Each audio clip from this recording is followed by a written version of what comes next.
Good evening, everyone. My name is Joe. I represent the enterprise business from Clevertap. Clevertap is a marketing engagement platform. We help brands understand user behavior, whether it's on an app, a website, a store, and we help with three things: data, decisioning, and action. Right, thereby helping you drive long-term customer lifetime value, increasing orders, addressing churn, activating dormant users, onboarding users. That's a little bit about what we do. Right, really excited to be here, and I'll request if we can do a quick round of introduction. Good evening, everyone. So we are again back with one more very interesting roundtable. So as Sir said, the topic is navigating personalization, a balancing act for e-commerce business. So the moderator for this session, let's have a huge round of applause for Mr. Joe Augustine, Senior Director, India Sales Lead, Clevertap. So our esteemed speakers for today's roundtable are Ms. Anisa Virji, Head E-commerce, Regal Shoes. Big round of applause. Let's the applause go on. Next we have Ms. Geetanjali Gondhale, founder, Moha by Geetanjali. Mr. Haarshal Thakker, VP-Omni Channel, Hyperlocal Business, Wellness Forever, Medicare Limited. Next we have Ms. Hetal Rathod, Head Marketing, Foodstrong. So next we have Jayanti Sati, AVP Product and E-Commerce, Kaya Limited. Moving on to the last three speakers, Mr. Konak Gaur, Chief Marketing and Commercial Officer, Pilgrim.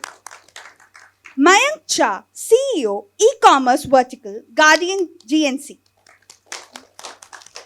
Ravi Jadwani, CEO, Edobo. And last but not the least, we have Mr. Sanjeev Tripathi, Head IT, Bestseller. Okay. Over to you, Joe, sir. Thank you so much. Okay, so we'll start with the questions, and I think the first question is, I'm really sorry, I will need to use the, yeah. Okay, the first question is for Haarshal. Haarshal, in terms of data-driven personalization, right? How do companies balance the collection and use of data, given privacy concerns, especially in the category that you operate, but still deliver that personalized user experience? What are some of the innovative ways in which your company has used customer data to kind of create that personalized experience? If you can share some light. One more esteemed person is sitting with all of us, the creator of this Maha Sangram event. Very, very esteemed to have Dr. Hitesh Bhatt, Mr. Hitesh Bhatt, that is the Director of Marketing in Retailers Association of India. So he'll be also the part of this panel. Thank you so much, sir, for joining it. Thank you. In fact, I am just here as an audience, but I also thought I will ask a few questions because this topic is also very interesting. And if you look at this, the personalization part of it, I have been talking about personalization over the last decade now, and every year the context and the meaning of personalization has changed. So 6, 7, 8 years back, I used to say, "Okay, boss, when I land up from Mumbai to Delhi and I'm going to Gurgaon, I should get a message from Starbucks, welcome to Gurgaon.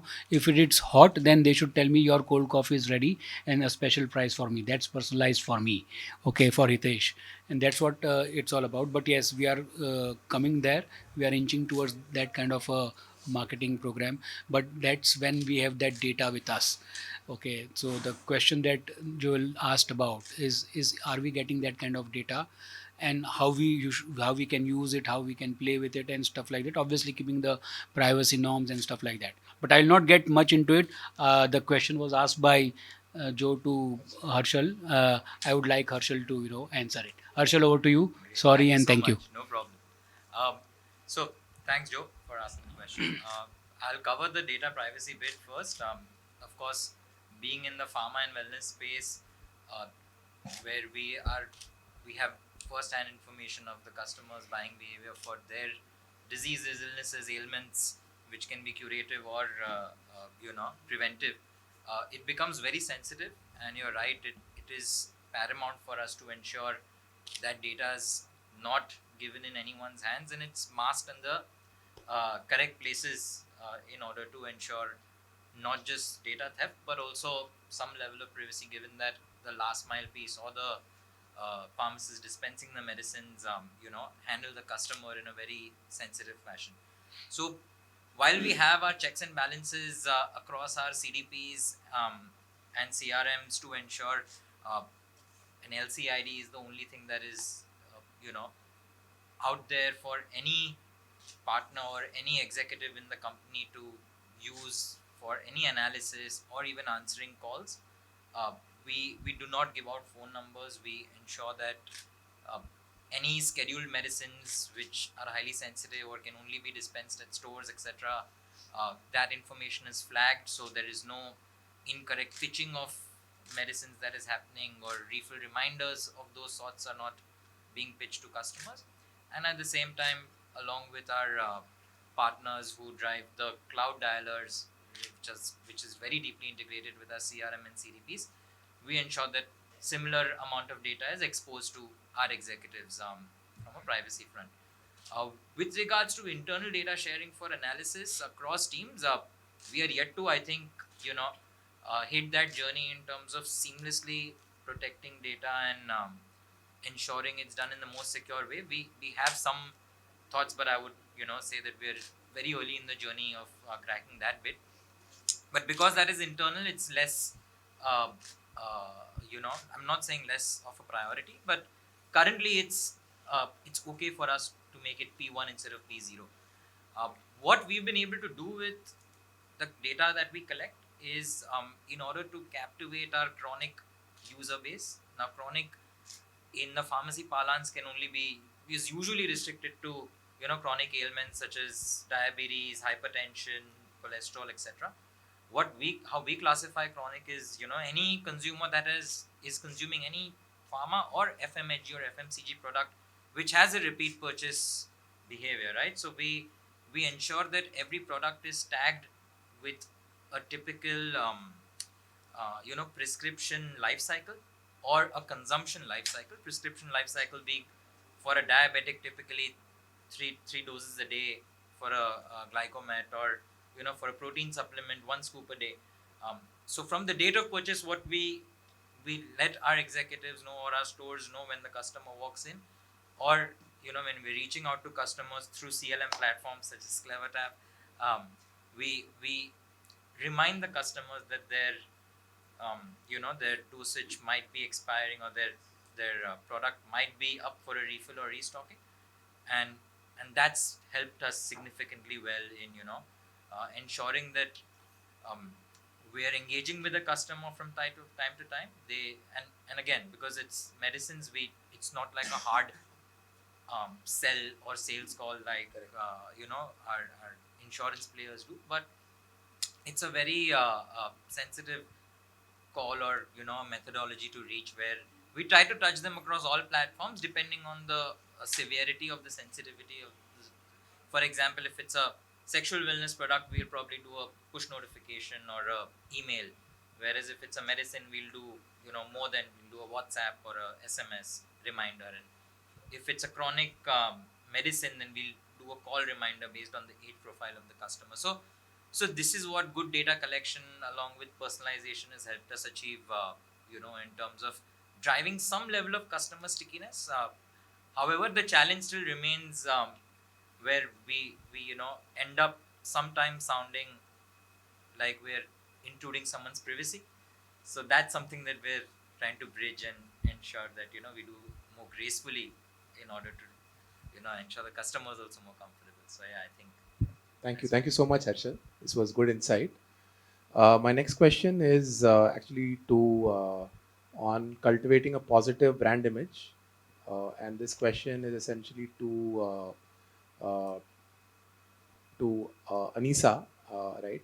In terms of, so if I were to just take the theme as building enduring relationships, right? What strategies do you find most effective in transitioning from initial customer engagement to a long-term relationship, given that shoes as a category is something that you don't end up touching the customer so frequently as compared to a lot of other brands.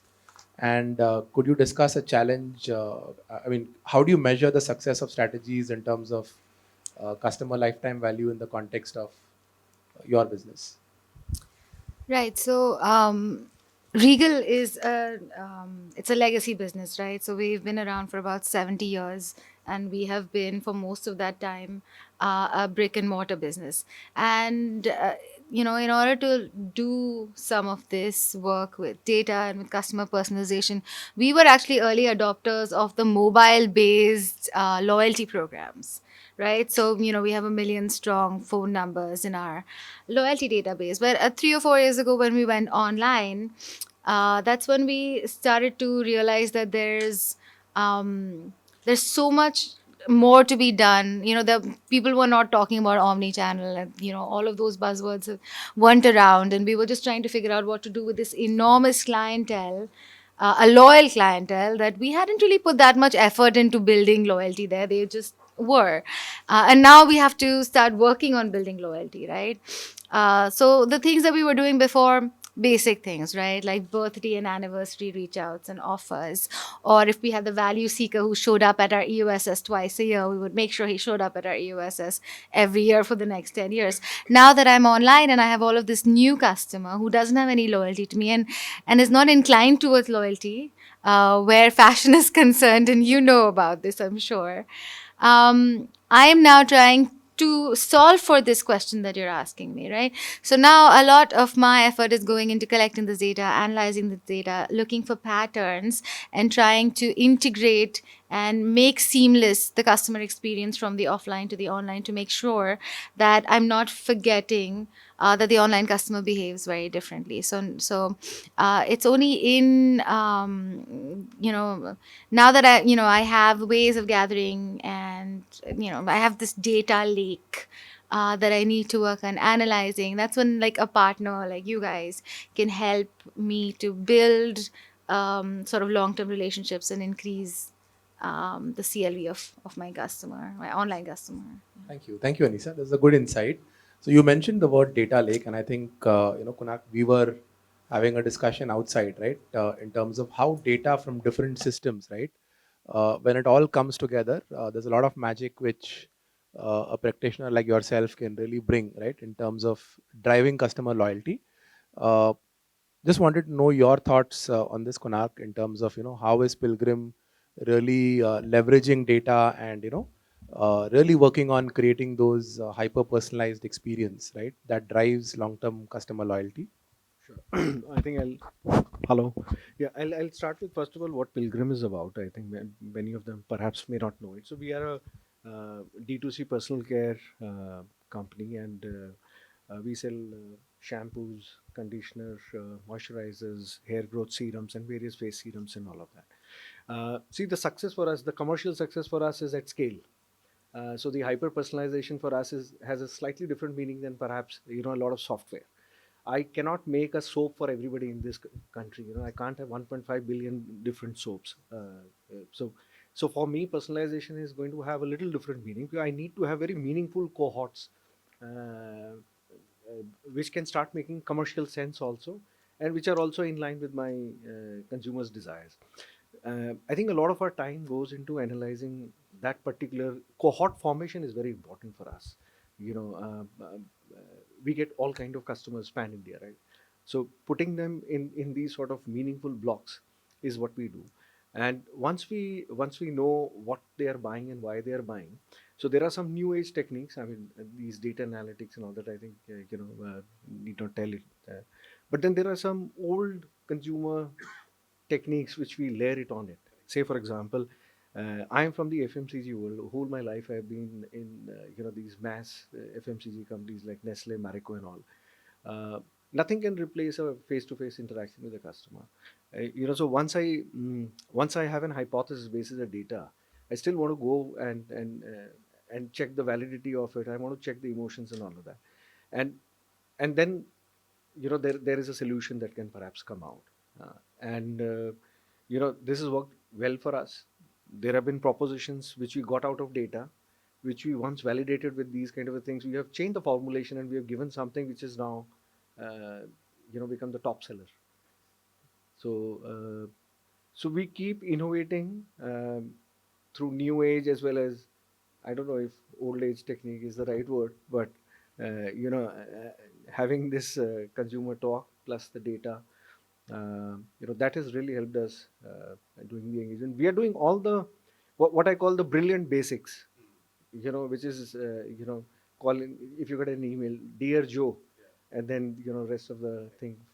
That's brilliant basics. You got to do that. But then there is more to it, which is about, can I predict? Once I see that you are buying a certain set of products, can I predict the behavior? What are you going to like next? So say, can I recommend something which has high degree of success in terms of purchase? I'll tell you one example. India, I mean, a lot of customers are over here. I don't know how many of you guys use hair mask. I'm not sure many of you guys would be using hair mask. India is a very poor conditioning market as it is. It's less than 5% of consumers use conditioner. Uh, Among women, I would give them a discount. Okay, 10%. Yeah, but the average is less than 5%. Yeah, yeah. We drastically we just destroy it. We destroy personal care. Yeah, yeah. No, no, men use it, so like 10 years back. I mean, slightly digressing. It was aftershave, which was, I think, the be all and end all. But now I think we are seeing no, and now it's face serums. Beard is in fact. Uh, be- yeah, facial hair is in.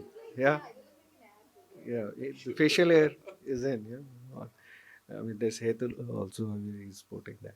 So, but face serums are picking up. So men are also changing. The new age men, perhaps. But the point is, so we saw this, that forget about conditioning. Mask, just for the uninitiated, mask is a slightly more higher order conditioning product. So we started promoting that along with our shampoos as a personalized email and recommendation and all of that. And what we are seeing is, for every 2 bottles of shampoo, we are selling one tub of mask now. Yeah, that's amazing. There is some shampoo range where it is 1:1 also, like argan oil shampoo and argan oil hair mask. It's just 1:1. So I think this is, I would say, just the tip of the iceberg. There are a lot of things that can start happening. The more we dig deeper into every data and every consumer cohort, the more we start unearthing, and to us, I think our whole business is very consumer centric in that sense. Uh, and like I said, I mean, for me, personalization is when I start making sense to lakhs and lakhs of consumers out there. Makes sense. I Hmm. think this is a really good insight, Kunark, and I agree. As in, particularly in a category like yours, right, which is super personal for a customer, because anything which you apply on your skin or hair is something that you are extremely choosy and picky, right? The next question I think is to Sanjay. Sanjay, in terms of bestseller as a brand, right? You have a pretty large offline presence. Digital for you is still small compared to the large footprint that you have, right? You have a lot of data points, very similar to what Anisa mentioned, right? From an offline perspective, how do you kind of see the whole offline online merging for you to? How do you see customer engagement in the context of both offline and online? So interesting, as Anisha was mentioning, right? So we also realized that we are sitting on a huge, stockpile of customer data, and that has come traditionally, as you said, right?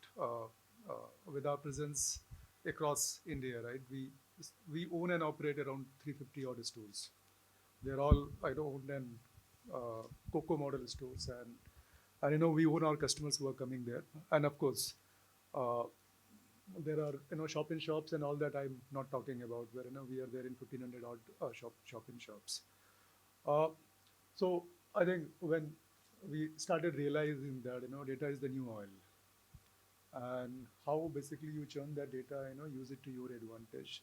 And that's when I think we started investing also. I think we are not very ahead, but we'll just still say that, we have a full-fledged CRM, we have a full-fledged CDP running, and I think some of you would be our customer, or most of you would be our customer.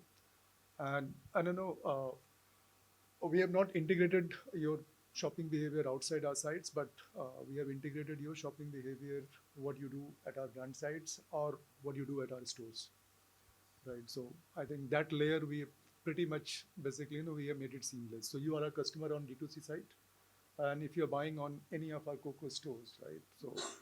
So I think seamlessly merge this data and basically, send you offers, very, very personalized. Let's say you have been buying some denims, you have been buying, let's say, crop tops, curate it and send a very personalized kind of offer to you, which goes as a SMS as of now. And then if you click it, the screen would open and you'll get at least 10 odd products basically, which is very much personalized. It is not generic. It is basis your shopping behavior. What we need to do is probably, I think that's where the concern of data privacy is there, because you are not shopping only on our brand site.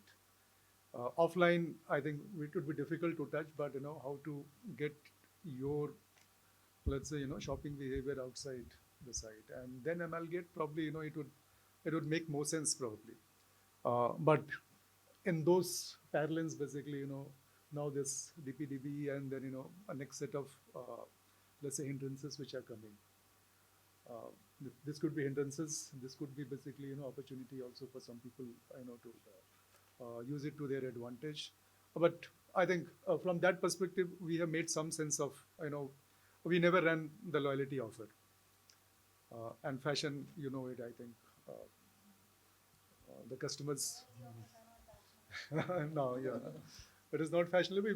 We could try with some of our brands, but I think we strongly feel that loyalty doesn't play a great role in fashion. But we have the data and seamlessly merge it and then use it. Hopefully, I think we would bring it to the next level where we start getting your behavior like what Google does and Facebook does, right? They know everything what you do. We have some ethics in place probably, and because of which we are not doing it. But to a larger level, basically, we are making sense of it. Because I did experience it, Sanjay. So when I did a purchase in Jack and Jones, there was a WhatsApp which came in, right? And that again was followed by a series of offers, right? And which was again linked to the purchase which I made. So it resonated, right? And even the strategy of not giving the customer a physical invoice also meant that I had to share my number.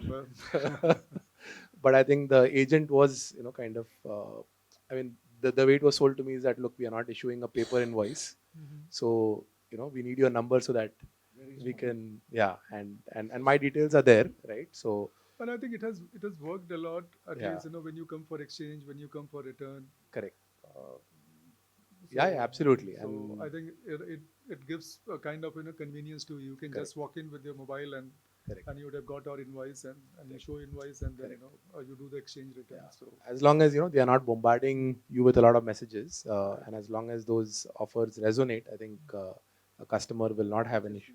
Sorry, how much is too much is really a good question, right? In apps, it is easy because if people start uninstalling your app, you know that you are bombarding them too much. But in an offline context, it could just mean somebody is no longer engaging with you on WhatsApp, which is very bad because you're paying a lot of money, and WhatsApp is a channel that you should remain active with your customer. My next question is for Geetanjali. So Geetanjali, in a category like jewelry, you have customer preferences which are very fickle, which keep changing with time. So if you can give an example of how you faced a challenge like this, where in terms of how do you really adapt to these changes, and how do you still kind of make the collection relevant in terms of really using data or and things like that. Yeah, so just to introduce myself, I'm a designer and founder of Moha Silver Jewelry, and it's essentially a design centered brand. Uh, so, like many said, we have some customer data which we got from our websites and which we got from our add to carts and certain cases. But we are yet to learn digging deep into data and finding out how to get around them. Although we, of course, we send the WhatsApp bot sends like two add to carts kind of thing, and then maybe three after they purchased, after it is dispatched, after it is delivered. So those typical ones we do, yes. But digging out that data, understanding, like he said, customer cohorts and this, we are yet to do. We are really yet to do. But how I tap my customers otherwise? For me, since it is very design centric brand, it has been talking the subjects which are innovative for them, the subjects which they don't know, you know uh, launching a collections on the ideas which probably are not heard of by them, telling a stories or talking a concepts from my social media which is probably aspirational for them. So those has been my major ways of talking to them, attracting them, and then they being influenced by them. So I as a brand has worked more as an influencer, and that's how we are trying to attract our data. At the same time, we don't undermine what your you know tech offers us, just that we are not yet that take your advanced enough to get into it properly. We are using basic stuff, but this is not. And if we talk about personalization in this context, I'm still a bit of old school here. I feel having that real human who empathize with customer, like genuinely, the brand which empathize with customer, who really like their customer, who feel their customer requirement is genuine enough and addressing. I think there also we are sorting out bit of personalization, and I as a founder I have it, my staff has it, my people have it, and it transcends enough. So even while we are doing our WhatsApps and this thing, we try not to bombard. We genuinely try not to bombard. Yeah, that is good, good insight, Geetanjali. And I think I will take the word empathy, right? And this is something that all brands should be having, empathy of the customer, right? So Jayanti, this is a question to you, given Kaya Clinic, right? Given the category that you operate, right? How do you bring in this empathy in terms of your customer interaction? Because this is again a category where in some cases uh, a customer will be comfortable communicating. In some cases, this is something very private to them, right? So how do you bring in that empathy while still engaging with them and keeping your communication super relevant and targeted? Yeah, sure. So, see, I think very relevant question for the category that we come from. So, we primarily have our aesthetic beauty clinics across the country, right? 75 clinics, where we give all these aesthetic services. So, these are like, the customer has to feel enlightened, and the customer has to be, kind of privileged when they come to our clinics. And these are the customers which are really, really high net worth customers. Our average transaction value is more than 30,000-40,000 rupees. Now when these kind of consumer comes to you, and when you kind of communicate with them, uh, offer and money is not on the prime space for them. But what comes very important is how you handle these consumers, how do you communicate with them, and how do you touch base with these consumers. And out of which 70% are the repeat consumer, which means you need to have that kind of service enabling, and that kind of service providing to these consumers. So see, in our case, these are all consumers which are primarily coming from certain concern. So if there is an anti-aging customer, what personalization can I bring to that customer? And if you ask me, there is very fine line when you say personalization and recommendation. A lot of time in industry, we try to recommend, try to upsell and cross sell in the name of personalization, which goes a little haywire, because I'm an anti-aging customer. I'm particularly looking for a certain service. But in order to, because we all are hungry for business, and we try to kind of, bombard the customer with other offer. So what we try is, to keep that kind of, lifetime value for these consumer. We are very, very sure of what we are providing to them. And in our kind of business, it's a lot people driven business. So when they come in, our therapists have very strong connection with these consumer. So though we connect with them through WhatsApp and SMSs and all, but they don't care about any of these things. But the moment our therapist call these consumer, they know them by name. I mean, you don't have to establish a contact, or you don't have to, give them introduction. And if you ask me, personalization actually starts from there. Then when she calls me, whether I am recognizing that customer or not, that's, I think, is the first step of personalizing a customer. And recently we've moved to omni channel. So a lot of our customer, which were our like these clinic customer, we're acquiring them on our D2C websites. Now when she comes on my D2C, I don't treat her as a new customer. So if I recognize you on my another platform and I give you a seamless welcome, that becomes, a kind of personalization welcome first. And then I nudge, and then I, keep engaging with you for the, longer period. Thank you. Thank you so much. I think this is really good insight on how Kaya Clinic is, doing this. My next question is to Mayank. Mayank, in the context of the category that you're in, right, which is health supplements, there is intense competition in the market, right? How do you really, stand out? How do you build those long-term relationships while keeping the customer loyal, to your brand? Um, Hi. So I'm not sure if everybody knows about GNC. So GNC is a health supplements brand, and one of the key things which is different for us is that we have a wide range of assortment. So we're not just a brand that sells bodybuilding supplements like proteins. We are not like a Centrum which is only selling multivitamins. So we have a wide assortment for a wide set of people. So one of the biggest challenges for us is that the personas of our customers are sometimes very different. You know, if there's an elderly woman who's looking for a multivitamin for herself, she would expect a very different look and feel on the website, while a bodybuilder who's looking at buying a pre-workout would want a very different look and feel. So, which is why data first and foremost becomes very important for us about how do we use that, how do we use that to personalize, customize our communication, our tonality to the different audience. Coming back to the question about it was about how do we build long-term relationships. So another way is that see, a lot of people look at CRM as a tool of sending out customized offers. More than that, we also look at it as a tool of sending out customized advice or service to our consumers. So one of the key things that happens in our category is like, as for a lot of people, they know that going to gym is good for them. They all take gym memberships, but after a week, somehow it just fizzles out. So similarly with health supplements as well, what happens is that a lot of people realize that they're lacking the right nutrition from their daily diet.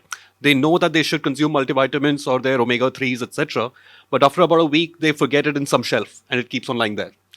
So one of the key things also for us is that to drive what we call compliance, that okay, fine, you have shown intent after by making the purchase, but after that, for driving the compliance, we provide that nutrition as a service, educational content as a service in our workflows for our post-purchase journeys, where relevant communication can go to people about whatever they have purchased, how it will benefit them, how it should be used, so on and so forth.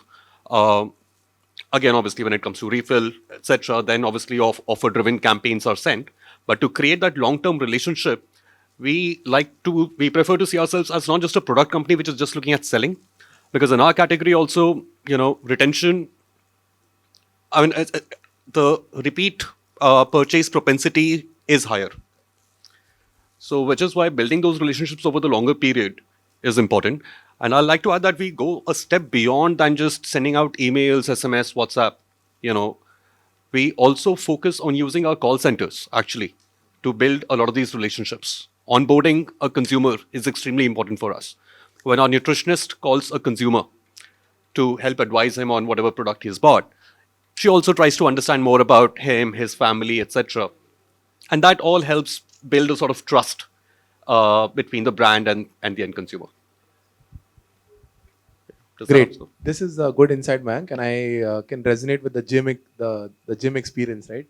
Suddenly the membership shoots up in Jan, right? And most of the business models are such that you only anticipate 80, only 20 or 30% people to show up. If everyone shows up, effectively the gym won't be able to operate, right?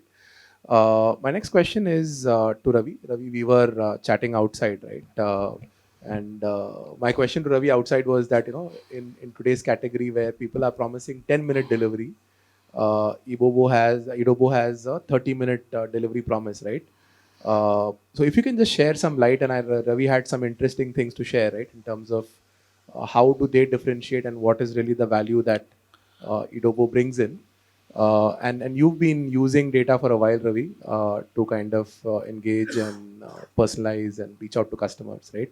So would be great for you to share your experience. Hi. So talking on data, using data, first of all. So I say, as it says, with great power, great responsibility comes. So where data is the power and the using it very efficiently is the responsibility. So we leverage data in this way, not shooting up too many WhatsApps or playing around with customers on the channel across WhatsApp, SMS, email, and that way. So we'll keep it very simple. We mostly play on on the customer sides when it comes to across shooting up the notifications and that way, but on a minimal side. So that is where we basically focus on the data side. And 30 minutes as an promise. So when I see tapping in, many customers tap in 30 minutes. So in my case, the ratio is very low, as I said you. People here are not looking for a 10-minute delivery or a 15-minute delivery. Definitely not. Yes, sometimes it is very necessary, but not in all categories. When I say grocery or pharmacy, so yes, grocery is not a category where people are looking for 10-minute delivery. Other platforms, like when I say Blinkit, or you might say Zomato, or whoever is doing it, Swiggy Insta is also doing the same. The reason, it is mandatory for you to take a 10-minute or a 15-minute delivery. Yes, for food service, I say it is needed, but for grocery, it is not needed. So that is where we look into this way. And as currently, like 4 months back, we just have shifted to an offline channel. So we have open stores which are connected with the cafe model, also with grocery and a pharmacy model, and it is functioning 24/7 across. So that is how we have created a channel now. So seeing people coming online and purchasing it, the online purchase power of whoever comes to the app is very low, where I see. But the same type of customer coming offline, the purchase power is very high. Secondly, they have a very true belief that this is coming from my neighborhood store. It is not coming from very somewhere at a dark store. It is coming from a store where I can reach. We are trying to build, our vision is to bring this across India, and yes, we are trying to build it very soon, very fast. It's just a start, and we are a very young company now. So let's see how we go ahead in this in coming Okay, days. this is pretty interesting, Ravi. 68% repeat business is definitely a strong metrics, right? And I think last but not the least, Hetal, uh, the question which I want to ask you is basically two questions, right? One is about trust, right? In your category, how do you build customer trust? And the second is in terms of experimentation, right? What kind of experimentations have you run recently? If you can just share some examples for each of these. Thank you for asking the question. So even I'm from, a health brand, GNC, very connected. So you know how for us the data is very less because we are a startup, so we have a less data. So I can give you an example, recent example of what we have done. Uh, we sorted the data out, and on World Doctor Day, we took out the data of all the doctors, sorting the title as all the doctors, and we send them an exclusive offer for the proteins, for them, wishing them on the all the good for all the good work, and giving them an exclusive protein offer to them for them and their all the patients. So I will say 80% of them replied to us saying thank you so much for wishing, and this is the first time that we have received something so personalized, and we were so happy with that.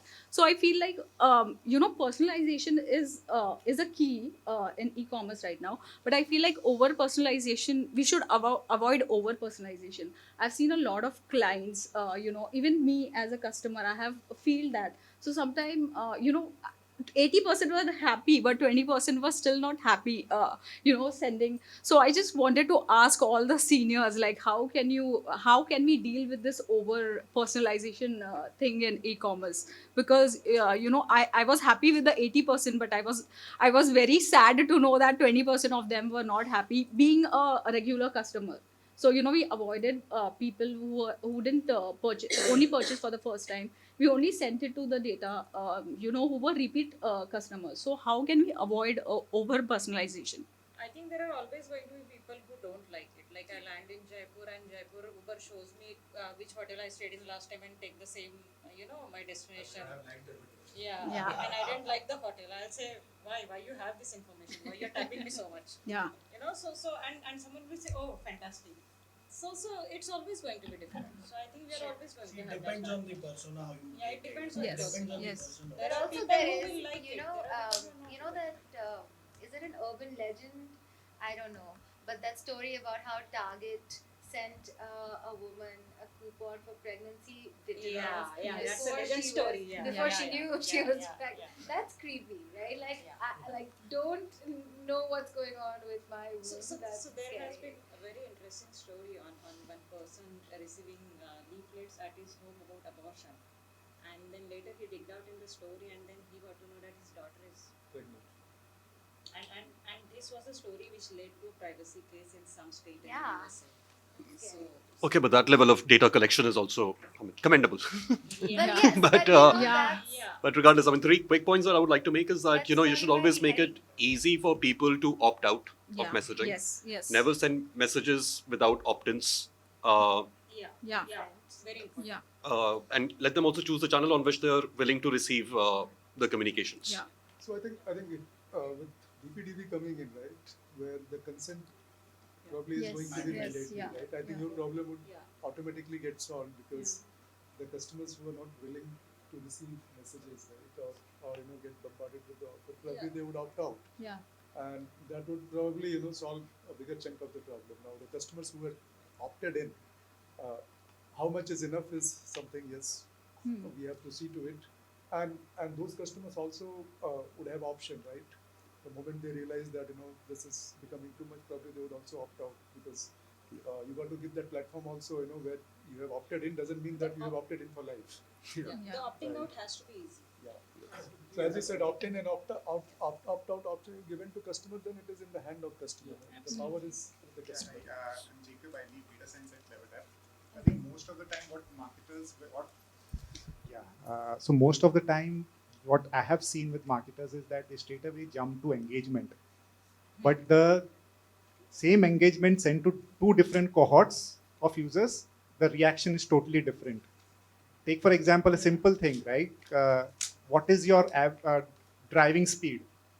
Now, if I say just what is your average driving speed, you will give me some number. But then if I put more filters, okay, what's your driving speed in highways compared to city? Then the answer will be different. That means you have to map your engagement to the intent of the user, right? So the genesis should be based on your problem statement you're trying to solve. Start with the segmentation, right? When I want to purchase a jeans, I won't mind getting more communication from Amazon for recommended products. But the same communication after purchasing this jeans will become an annoyance, right? So the intent is very important. That's our head of data science, Jacob. This is again analyzed from actual live data. I think Kunak, you were making a point. I think, see, on a serious note, a lot of messages that we put in, right? The offers and everything, they're not very attractive for the customers. So we don't blame them. Many of them would love to sort of engage with the brands, but what we send them is not useful to them anymore. So say for example, these days, and I'm speaking for myself only here, 15% discount is done with. There is no room for such discounts anymore. But brands do keep sending them. It doesn't cut eyes. It only irritates them because they see that there is a BOGO happening. So the larger point I'm making is one is the opt-in idea. I think that's a basic. What you're sending them has to make sense to them. It has to be thought through. If you're educating them, it better be something that they don't know and packaged in a manner that they would love to consume it. Over usage of scientific terms and all that. It has to be broken down to a very lowest common denominator. If you're educating, is it something that a high standard student can understand? That's a benchmark, right? If you're sending an offer, does it get you excited first of all? I mean, if you were to receive it. So I'm just giving you those basic filter criteria. Send less, but send something meaningful that they appreciate it. Many times it's just about, "Arey, wo 4 meals gayi nahi hai." Don't get into that trap. Send one, but then send it very meaningful. Yeah, same. Yeah. I mean, if you're not a discount brand, what else is there to do? In the sense that there's so much discount at the cost of quality online that if you are trying to maintain your quality and your premiumness online, then you can't compete. It's a difficult ask me. So of course, it depends on which category you are in. Say, for example, the fashion, like, it's it's a difficult can't be category. BOGO. And somewhere it creates, and somewhere the Sorry. BOGO analogy can go only as far. Yeah. Where you are, that will decide the kind of, what's the industry benchmark that the consumers are expecting. See, also another thing I would like to add is that more than just offers, it's basically value proposition that you're offering. I mean, category to category, it can differ. It doesn't always have to be money that you have to offer. It could also be something else that the person would value. This is why I said the bucketing of the content, what you're saying. Yeah. Offers is, of course, it's instant gratification. Yeah. Education takes a bit of time, but it's brand building. But how you are trying to educate is different. Yeah. That's where आप जो segmentation करोगे कौन किस level पे है. Like all of you guys belong to the sort of a healthcare where education is expected. It is wanted also. But many times it comes in a manner that is not it's not consumer friendly at all. And I can maybe give a few examples, right? So let's say, if I'm buying from Jack and Jones and I bought something which is not on sale, right? I bought it on full price. And then the follow-up offer to me is a discounted merchandise. I mean, that's a wasted communication, right? Whereas there is somebody else who is an end of season sale shopper, right? If you have a cohort of these users, the next time you have an end of season sale, you know that I can use this data, right? So according to us, the way some of the brands do it is that they do a lot of experimentation with data, experimentation in terms of copy or the design of the campaign, experimentation in terms of, let's say, resonating. Will 15% discount work, or will something like we just have 2 units left of this particular, or will a 500 rupee discount work, or will there be something like a communication that invites them to an exclusive collection of jewelry, right? So it's all about experimentation. That's what a lot of customers have found. I think it's time for us to kind of conclude the session, but this was really good insights. I really appreciate all the inputs that all of you have shared. Different industry, but good perspective. I think the central theme around this was data, personalization, and how can all of this lead to better understanding of customers, better loyalty, and better lifetime value. Thank you, everyone. Thank you.